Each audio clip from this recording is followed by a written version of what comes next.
వాటికి వీటికి డిఫరెన్స్ ఉంది. ఆనాడు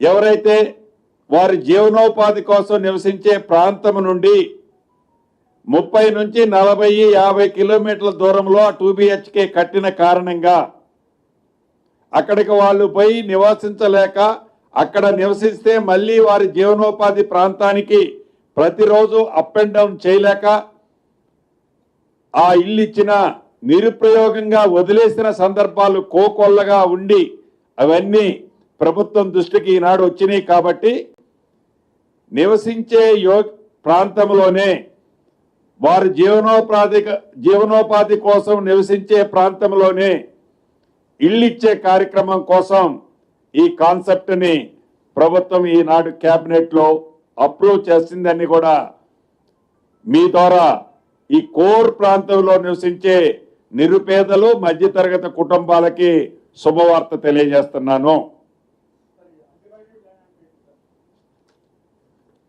అదేవిధంగా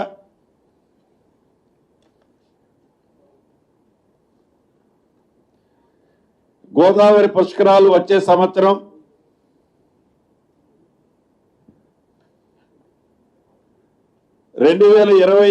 జూలై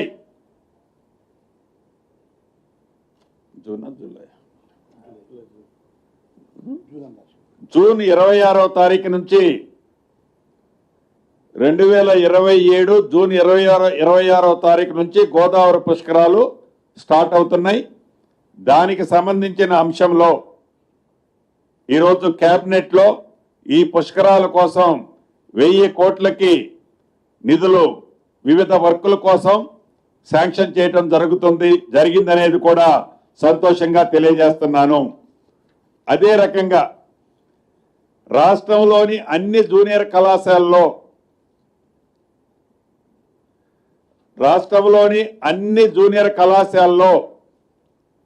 మధ్యాహ్న భోజన కార్యక్రమాన్ని కూడా ఏర్పాటు చేయాలని, దానికి సంబంధించిన అంశాన్ని ఈరోజు కేబినెట్లో అప్రూవల్ చేయటం జరిగింది. అదే రకంగా కోఆపరేటివ్ సెక్టార్లోని DCMSలని మార్క్ 5లో విలీనం చేయాలని, అదే రకంగా తెలంగాణ రూరల్ ఇన్ఫ్రాస్ట్రక్చర్ కార్పొరేషన్ని హాకాలో విలీనం చేయాలని కేబినెట్ ఈరోజు నిర్ణయం తీసుకోవటం జరిగింది. ఇక ప్రధానమైన అంశం పాలమూరు రంగారెడ్డి. ఇది చాలా వెనుకబడ్డ ప్రాంతం. ఈ వెనుకబడ్డ ప్రాంతంలో ఆనాటి ప్రభుత్వం ఏదైతే పాలమూరు రంగారెడ్డి అనే ప్రాజెక్టుని 21 భాగాలుగా విభజించి 18 భాగాల వరకే ఆనాటి కాన్సన్ట్రేషన్ చేసి కొంత పార్ట్ వర్కులు కంప్లీట్ చేశారు.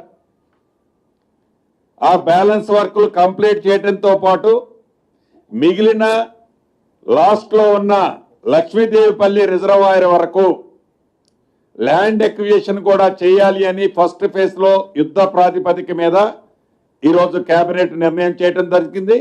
దానికి సంబంధించి మొదటి విడత 587 కోట్లు ల్యాండ్ ఎక్విజిషన్ పర్పస్ కోసము రాష్ట్ర కేబినెట్ ఆమోదం తెలపడం జరిగింది. అదేవిధంగా 2030 నాటికి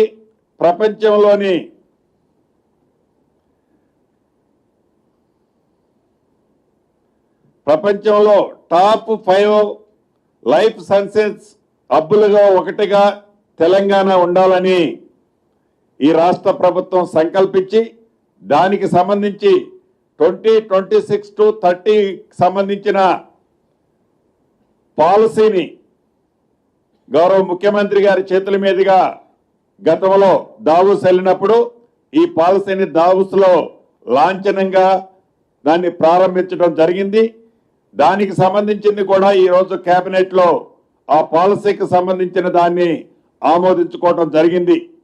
దీనివల్ల ఈ పాలసీ ద్వారా వచ్చే 5 సంవత్సరాలలో 5 లక్షల మందికి ఉద్యోగాలు రావటమే కాకుండా $25 బిలియన్